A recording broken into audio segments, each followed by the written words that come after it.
for being part of our audience tonight. We're thrilled that you're all here. I think that sometimes certain cultural figures start to occupy a space where they impact on the cultural timeline, and they do it more than once, and they do it consistently. So we're very thrilled to have Walter Murch here with us this evening. Please join me in welcoming him back to the stage.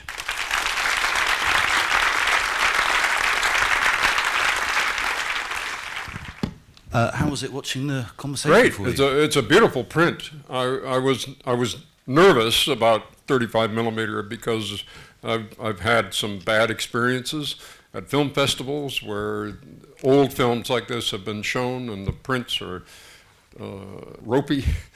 But this was great. It was a very, very good, well-timed print visually, and the sound was very good. So congratulations to the projectionist.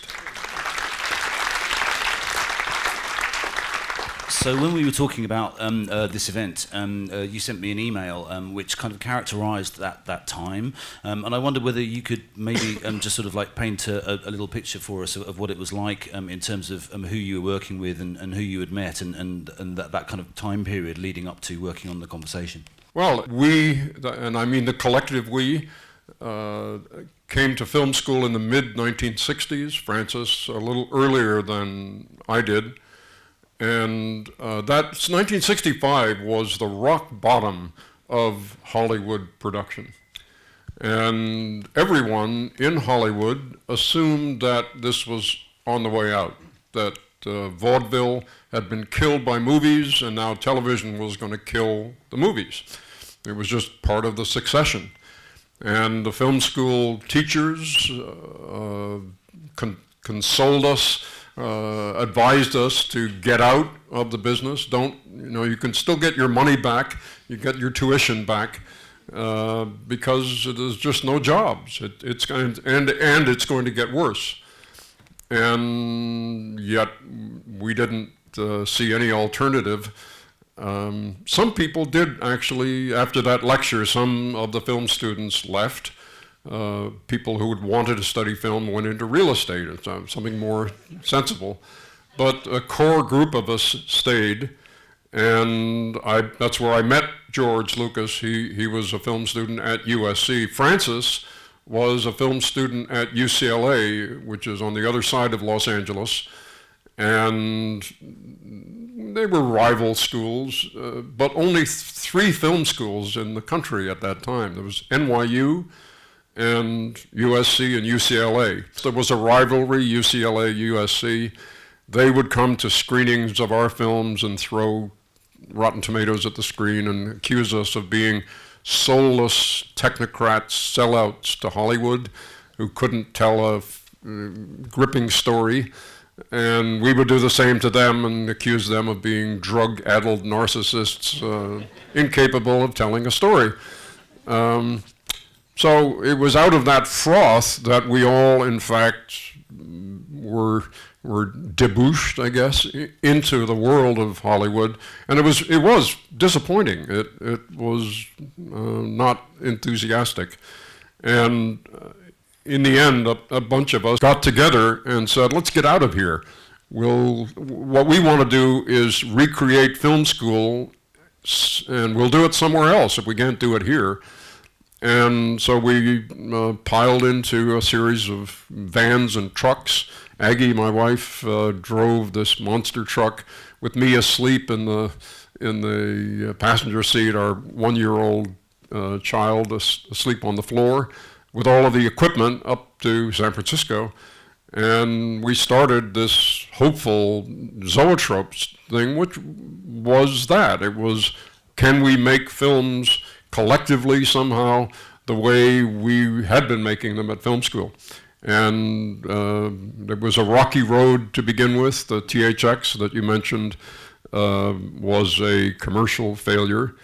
And then there was complications with Warner Brothers, who had put some money into development, and they sued Francis for $300,000, which at that time was the equivalent of, I don't know, $2 million or something.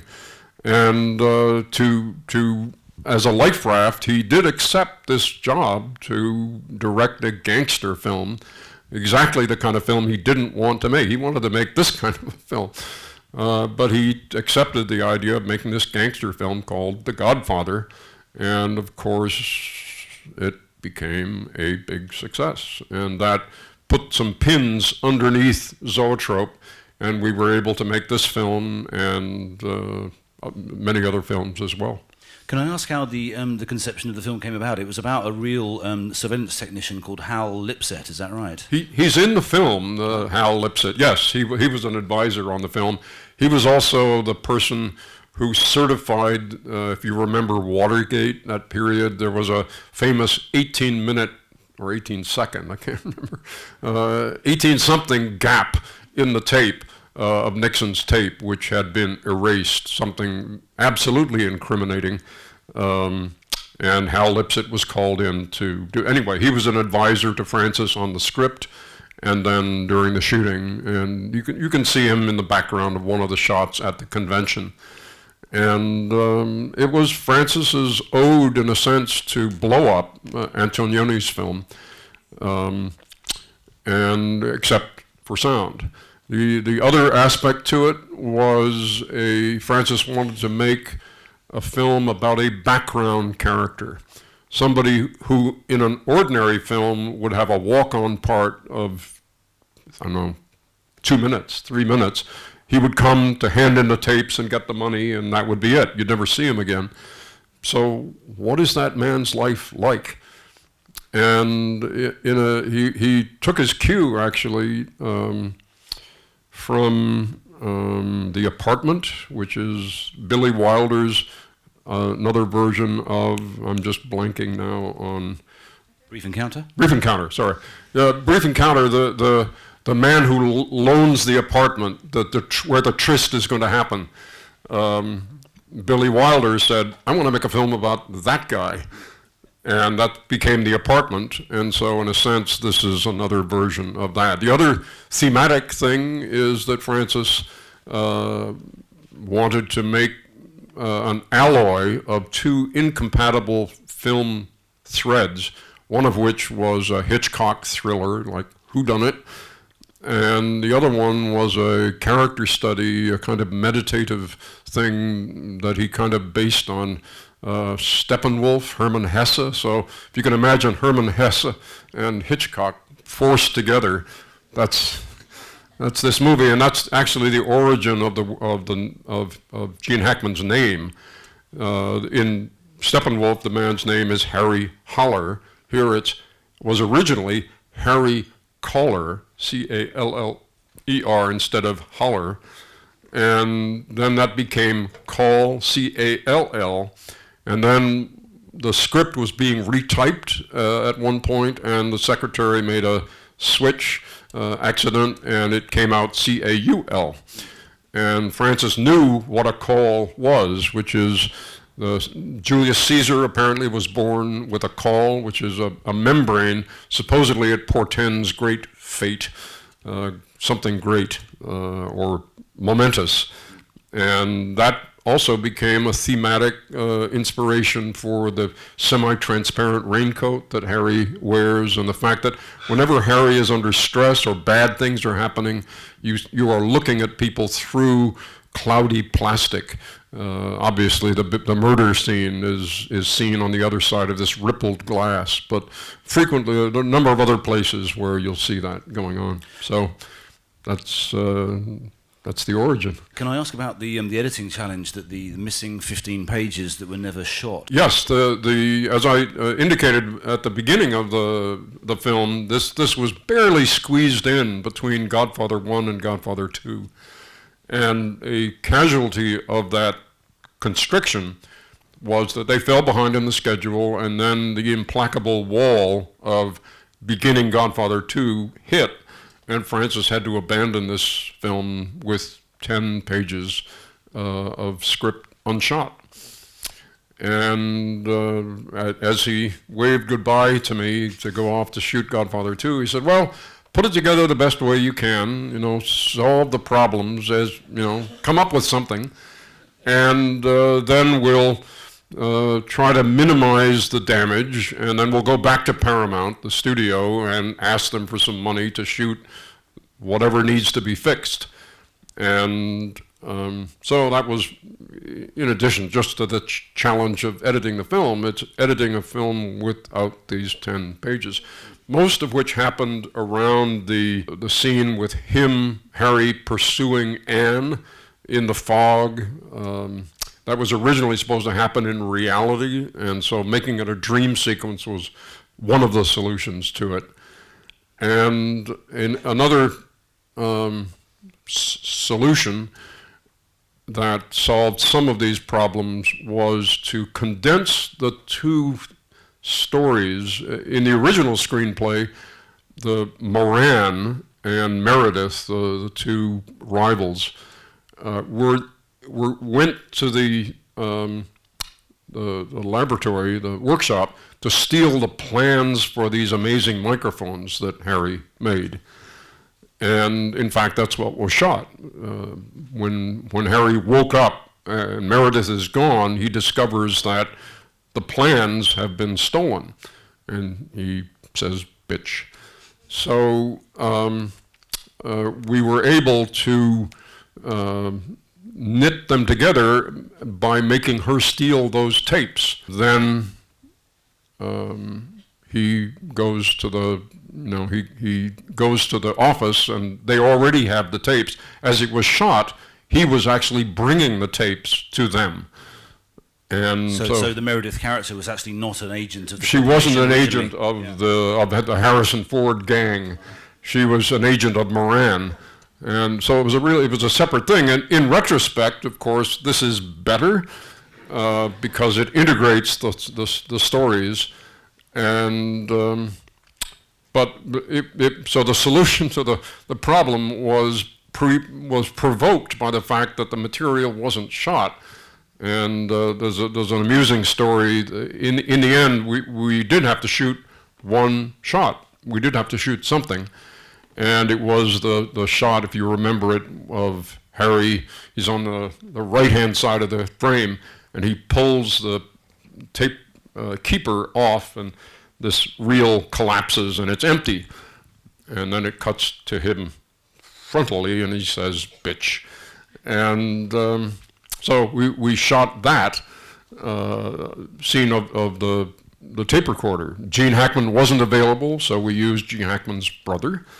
And in order to save money, we piggybacked on a film that was shooting at the same time at Paramount. We were in San Francisco, so we kind of came down to Los Angeles, and Dean Tavares' brother, Alex, had built a little set with the tape recorder, and we hid it in the corner of one of the sets of this other film, and borrowed their camera, one of their cameras, in between setups, and shot, 2 or 3 takes of this. And I wish we had kept the camera running, because if we had done that and panned off the set, we would have panned over to the director and actor of this other film, which was Roman Polanski and Jack Nicholson shooting Chinatown. With, Jack had his nose all bandaged up and everything. So you would have fused these two early 70s films in one single shot.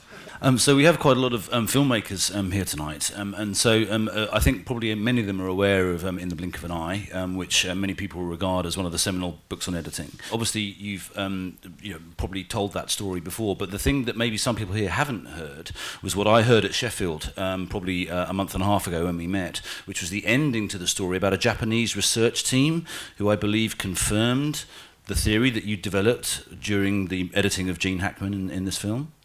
Yes, for those who don't know, as I was editing Conversation late at night, and I began to get the uncanny feeling that every time I pressed the button on the chem to cut, Gene Hackman would be just blinking. And so I thought, am I subliminally aware of him blinking and cutting on the blink, or what? And anyway, in that kind of slightly disoriented state of mind, one night, I worked all night, and then I went out to get breakfast somewhere at 6 a.m., in this sort of industrial area of San Francisco, and I passed a reading room of the Christian Science Monitor. And in the window was a newspaper of an interview with John Huston about the film he just made, Fat City, with Stacy Keach, a boxing film. And he was talking to the interviewer saying about editing. He said, "Look at me, now look at the lamp. Now look back at me again. Do you see what you did? No. Well, when you did that, you blinked your eyes, and that's what a cut is. The cut brings the person, John Huston, into close proximity with the lamp without intervening information." And that kind of, the light bulb went off, thank you, John Huston, that there was a link not only between blinking and editing, but in terms of our own, forgetting film, the fact that what happens when we blink, that the thing you read, or you used to read in biology, of the blinking moistens the surface of the eye, and if that was true, then for a given temperature and humidity, like a thermostat, we would set at just a constant blink rate of what it happened to be, but we don't. We blink at very, very irregular moments, and when you start looking at people, watching when they blink, you can kind of see the gears in their brain turning. And basically it's a fusion of that and how we put films together, because a cut in a film is a blink. It's as Huston said, it's bringing one thing into close proximity with another in a certain rhythm, and the rhythm is determined by obviously the shooting, but the emotional needs of the moment. But yes, there was researchers in Japan a couple of years ago, and just this year I was teaching in Madrid, and there's a whole other group in Barcelona that did the same thing, slightly differently, but it's being confirmed.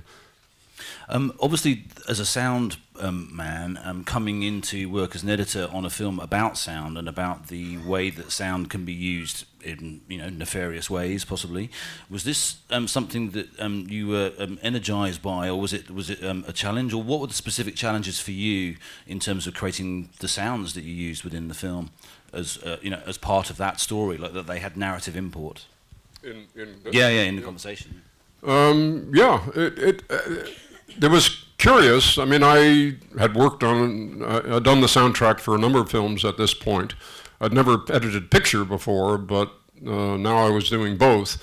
But in terms of sound, I wasn't aware of doing anything other than I normally do. And yet people, after seeing the film, they would say, "Great sound." And I would wonder, okay, yeah, good, thank you.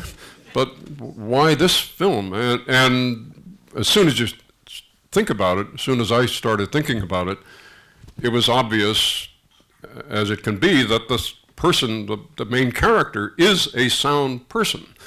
And not only that, the film is told entirely from that person's point of view. There's never a scene where two other characters, actors, go off and discuss him or some other way. Every shot in this film is either him or something that he is looking at. And you never get off that railroad track of the single point of view. And because he is a sound person, and because of that singular point of view, people begin to listen to the sound. Well, the fascinating story that was in Michael Onjati, who wrote The English Patient, did a wonderful book with you about conversations that you had. And the fact in there, which was rather wonderfully revealed, I thought, was that the story that Bernie Moran tells about Harry Caul having bugged his neighbourhood was actually Francis. That was based on him. That was something that Francis Coppola did as a kid. Is that right? Yes. Yeah, this is a personal film by Francis. It's original screenplay. And the story of the bugging the neighborhood, the phone in the house, that's what Francis did. And Francis had polio, just like Gene Hackman talks about, and he nearly drowned in the bathtub because his mother went off to answer the phone, and he woke up later covered in holy oil, and that's all Francis. The other thing that was really interesting to me about what you and Michael talked about was the emphasis on the craft, on a group of craftsmen, and obviously that has parallels to filmmaking.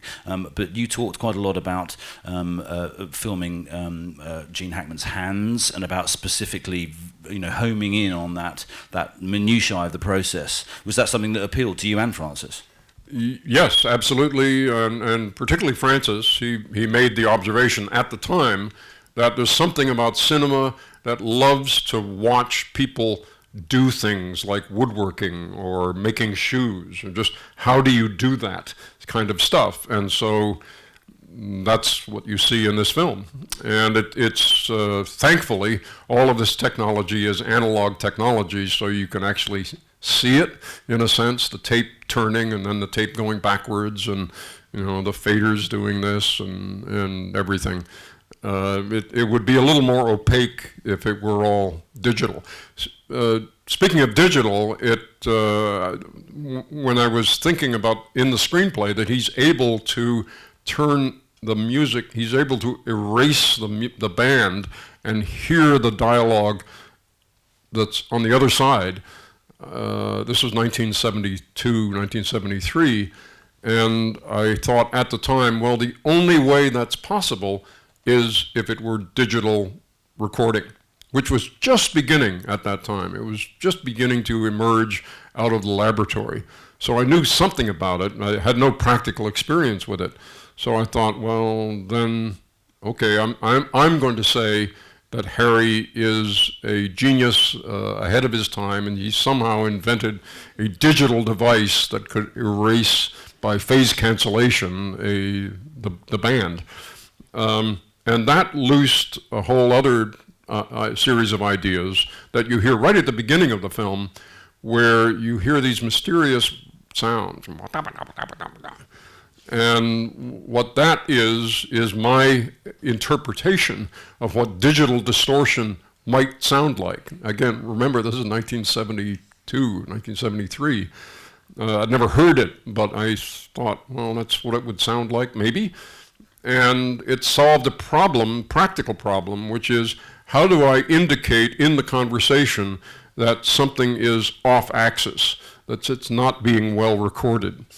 And the idea is that somehow digitally, because of the phase cancellation aspects of it or something, if somebody's off axis, the sound is strong, but it becomes incoherent. The more off axis you are, the more incoherent it is. And then I was able to introduce this thematic thing that runs throughout the film and then gets blown up very big toward the end of the film, of this distorted wop, wop, wop, wop, wop kind of sound. I'd like to open it up to questions in 1 second, and we'll tell you why you might get a thrill out of getting to ask a question of Walter. But I'd like to just finish off with what I have. You made a lovely recollection, or a connection, I should say, between the conversation and your work on Touch of Evil, and it was to do with the realization of one character understanding that a sound wasn't quite right, and the importance of that at the end of Touch of Evil. Can you maybe just go into that for us? Sure. This is Orson Welles' Touch of Evil, of course, and the fascinating thing about Touch of Evil is that Welles anticipated something that I discovered by myself, or thought I discovered, in THX 1138, and I use it in Godfather and American Graffiti, which is what I called worldizing, which is adding realistic reverberations around a clean sound. So if you want to make something sound like it's in a bathroom, you record somebody talking cleanly, and then take that recording into a bathroom and play it back and record it on another recorder. And you can go crazy with this kind of stuff. We don't do that anymore because digital technology makes it all very easy to do it with internal digital controls. But Welles was doing this in Touch of Evil. All of the music, or 90% of the music, is music that's in the atmosphere of the town. and it's treated in exactly the same way. They replayed the music into one of the alleyways at Universal Studios and then re-recorded it to, as Welles put it, to louse it up. Anyway, the ending of Touch of Evil is a great example of a creative use in story of sound, because if you remember the film, Quinlan is walking with Menzies, Joseph Calleja, through this mysterious town. Calleja has a transmitter on him, and they're being followed by Charlton Heston, who has a receiver. And the receiver is live. In other words, there's a little speaker on it. And so he has to keep far enough away. But at one point, they cross a bridge, and Heston is forced to go into the water, and there's an archway of the bridge, and when he's under the archway, the retransmission sound gets picked up as an echo, and suddenly Welles, the Quinlan character, stops and says, what? He hears the echo of the sound in the bridge. And that tells him that he is being recorded. Thematically very similar to the conversation in the sense of, I hear a recording of myself or this important thing coming from an unusual source. Where is that? Which happens repeatedly in conversation. In Touch of Evil, the great thing is that it happens right at the climax of the film, and it undoes the whole plot and leads to the death of Menzies and Quinlan, and the near death of Charlton Heston. So if it's okay with Walter, we'd like to open it up to questions. And the reason you might find it interesting is that Walter carries a coffee can with him, I believe it's down next to him there, which is full of fortunes. So you don't get the cookie, but you do get a little slip of paper which Walter makes himself with directors' quotes on them. I'm the proud owner of one even of these. More than directors. Oh, even more than directors. The net is very wide. Exactly, maybe even sound men. So I'm a proud owner of one of these myself, and anyone who asks a question will get one. Hopefully this will push past the British reticence of putting your hand up. I'll say even more that anyone who wants one can have one. Wow, that's something I never expected. So who might have a question for Walter? We'll go with the gentleman right here. I was wondering if you could talk a little bit about your role working in most of your jobs as a sort of editor, as part of the creative team, compared with your work on Touch of Evil, where on the one hand you're part of the creative team, and on the other hand you're, I suppose, more of a kind of archivist, and how you balance the fact that whereas elsewhere, if you don't quite know maybe what Francis wanted to do, or if you disagreed, you would have a discussion about that process, whereas with Orson Welles' notes you'd have I guess a big document that maybe at some points you might not agree with or not fully understand what was going on, and how you dealt with that sort of process. Did everyone hear the question? Yeah, well, those who are editors know that we editors are set apart and aside, and we are almost always ignored by the shooting of the film. That frequently, we hear later, oh, there was a great party last night, oh, really? And I could go on and on, but there is this kind of invisible force field separate from editorial. I'm exaggerating, but not completely. So even on a normal film, there is this separation. Compensating for that is the fact that these 58 pages that Welles wrote are so powerful, an effusion of his personality and his thinking, that when I was holding them and reading them, I thought, Orson just handed these to me, and he said, read them and do what you can, and I'm going to go take a nap, call me when it's done. And so as I was editing Touch of Evil, re-editing it, I always thought if I looked back, I might see his feet in the other room. And I was, in fact, disappointed when I did finish that I couldn't get him to look at it. So the intensity of his thinking, which is, if you read the 58 pages, you can get a sense of it, is so strong that it compensated for the fact that he was dead. Do we have another question? This gentleman over here put his hand up. Yeah. I wondered, you talked about it being quite a personal film for Francis, but you also mentioned about the background characters. And given the nature of Harry's work and being quite diligent and technical, I wondered how much you saw of Harry in yourself, or vice versa. Well, that's actually why I came to edit the picture on the film, is that I'd worked with Francis on Rain People, Godfather, THX 1130, three films at that point. And he said, do you want to edit the picture on this? And I said, yes.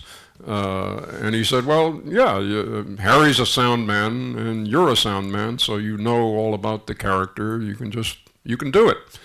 And, I had edited some commercials and some short form documentaries, picture edited some things at that point. So that, there were many times where I would be editing the scene where he's assembling the tapes, and Harry in the film would press stop, and I would be amazed that the chem would continue to move. Oh, I have to press stop too, right? So yeah, there's many a sense of doubling going on. Do we have another question? I'm going to go for this gentleman over here. Hello. When you hear he'd kill us if he had a chance the first time, it's he'd kill us if he had a chance. The second time, it's he'd kill us. So are you suggesting there the subjectivity of what he thought he heard? And is that then the only time you do that against the objectivity of the rest of the recording? Yes, what you picked up, which is the different emphasis in the last reading of that line, is a violation of the premise of the film, which was the conversation is going to be repeated exactly the same every time, and the information in your head is different each time, so you will hear things differently, but the conversation itself will be exactly the same. It's kind of an anti-Rashomon, if you know what I mean. The problem, such as it was, is what I mentioned earlier, this single point of view of Harry Caul. When you have a film that rides that monorail, you can't get off it at the end. You can't say, oh, by the way, here's what happened. You have to stay in this guy's head. So how do we show a realization on his part of what might have actually happened? And because of technical reasons during the shooting of the film, which was in Union Square, right, kind of ground zero of the middle of San Francisco, in 1972, there was a lot of microwave transmission going on. So the radio mics that the actors had were blasted occasionally by these big wands of sound that would come through. So I did not have a clean recording of the whole conversation. After 3 days of shooting, there was not a clean recording I could go to. Parts of it were good, but not complete. So I took the two actors, Fred and Cindy, to another park in a residential area, and we did the circle of the park, and I had a Nagra recorder, and I was walking in front of them, and they just said the lines. Okay, take one, take two, take three. And on the third take, Fred Forrest said he'd kill us if he had the chance. And I remember thinking at the time, uh-oh, that's the wrong reading. But I've got two other readings, so that's fine. And then months later, probably a year later, as I was mixing the film, I thought, I wonder if I can do. And I was mixing it alone. It was just a one-person mix. Francis was in New York shooting Godfather 2. And so I ruffled through all of the outtakes of the tape and found that reading and put it in, and for exactly what you're saying, to subjectivize a realization that in a sense, if you pursue this idea far enough, Harry wanted her to be a victim, so it was he'd kill us if he had the chance. He wanted her to be threatened so he could save her, to redeem himself from having, in a sense, been complicit in the murders of these other people. But in fact, he had said he'd kill us if he had the chance, so we've got to kill him. And that veil finally falls at the climactic moment of the film. I took the mix to San Francisco. Aggie and I flew to New York, and we ran the film for Francis. And before we ran the film, I said, well, I've done this, this, this, and this, and this, and I've done this other reading, so I can change it. Let me know what you think. And after the screening, Francis said, no, I like it. Okay. And so it got cast in concrete at that point. I think we have time for one last question. Gentleman here. Walter, do you think the conversation had an effect on how sound was perceived in filmmaking? Did it do anything in that way, or was there any influence that you can trace? Yes, I think so. It was nominated for an Academy Award, and as Matt mentioned, it won it won Best Sound at BAFTA. And I remember getting calls from Erwin Kirshner and other directors saying, love the sound. So it is a technically adventuresome, even though we were still using these primitive tools of analog recording and everything, but it pushes the envelope imaginatively and technically in certain areas, and so I think it did.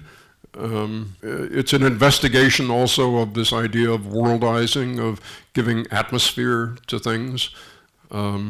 So it's not ultimately for me to say, but I get the impression that it did shift. It lost at the Academy Awards. It lost to Earthquake. So you know. Although the sound mix. Thank you to BAFTA for recognizing that. I'm afraid we've come to the end of our time with Walter on stage here, but I would like to point out that the reason that Walter is in the country is that he's currently working with Taghi Amirani on a documentary, Coup 53, which you should look out for. And Taghi, did you want to mention something real quick? I have a question. Okay, really quickly. We're almost out of time. Go for it. Walter, when I met Francis, the third question I asked him was, at the end of a conversation, is the bug in the saxophone? Because that's the only thing that he doesn't destroy. And he was incredibly evasive. He did, can you put me out of my misery? Is the bug in the saxophone? I can't subtract from your misery. But it is that it is likely that it's there. You see him hesitate with the Virgin Mary, but he never goes. You never see him go for the saxophone. One of the peculiar things about the film is that Francis, in the screenplay, deliberately left things vague. Even he doesn't know certain things. Anne, for instance, the Cindy Williams character, she's probably his Robert Duvall's young wife, but she could be his daughter. There's no specificity. Who is Harrison Ford, and what's his relationship with the Fred Forrest character? We don't know, and Francis deliberately kept himself ignorant of this because the tendency, certainly from the studio's point of view, would be to get rid of all this character stuff and just go for the mystery. And if he knew if the mystery was a rounded mechanical object like a Hitchcock thing, you would, okay, we'll do that. But so in a sense, Francis deliberately spiked the murder mystery with these unresolvable questions in order to prevent them from being used to turn the film into simply a murder mystery. And this actually refers back to one of your other, interesting observations, the 10,000 questions at the start of the film, leaving one at the end, which is for the audience to work out. Right. I'm still full of questions, but I'm afraid we are out of time. So I'm going to have to draw it to a close, but I would love you to join me in thanking Walter for his time and for his work. Thank you. Thank you. Thank you.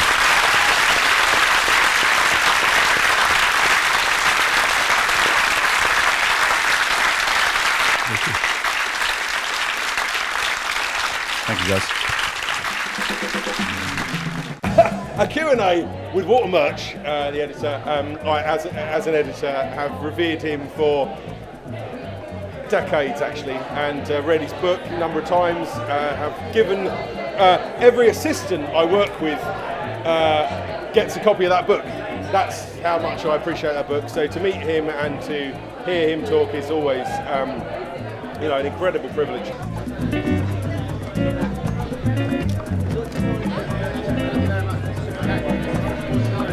Fantastic. I just read Walter's books possibly about 6 months ago, so I'm a sort of new fan of his writing but an old fan of his films, and that's maybe about the third or fourth time I've seen The Conversation on the big screen, and I'm still seeing new kind of aspects about it, so yeah, it's been a great evening. It was really nice to see and hear Walter's sort of recollections and thoughts on the film after all this time were so fresh. I think that the audience were very lucky to have such a sort of a window into the world of making the film.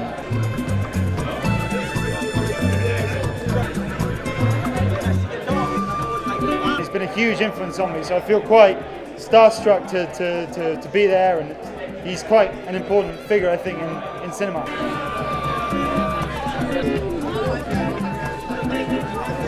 A really fantastic thing to do and bring directors together. It's something that's really needed. I'm in the kind of music side of things, and I wish there was something like that for musicians.